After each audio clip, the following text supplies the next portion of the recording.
దేవుడు వేసే శిక్షలు రక్షణ కొరకు. సాతాను వేసే శిక్షలున్నాయి.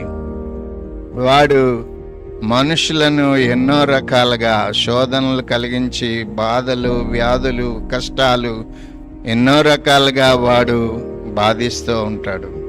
ఈ కష్టాలలో చాలామంది ఓర్పు సహించలేక వాళ్ళు ఏం చేస్తారంటే నశించిపోతూ ఉంటారు. నశించిపోవడానికి కాదు మనం ఈ లోకానికి వచ్చింది. మనల్ని దేవుడు శిక్షించైనా సరే తన రక్షణలోకి తెచ్చుకుంటాడు. చిన్న శిక్ష పంపించైనా సరే ఆయన వైపు ఆకర్షించుకుంటాడు. దేవుని సంబంధమైన శిక్షలు వేరు, సాతాను సంబంధమైనవి వేరు.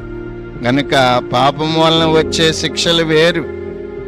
ఈ లోకంలోకి వచ్చిన మనము శిక్ష, శ్రమ, ఇబ్బంది ఏదైనా వస్తే జయించండి. యేసు ప్రభు అన్నిటినీ జయించారు. చివరికి ఆయనకి జయమే వచ్చింది.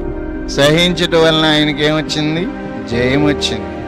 కాబట్టి దేవుడు చేసే శిక్షను మీరెవ్వరూ కూడా వద్దు అనమాకండి.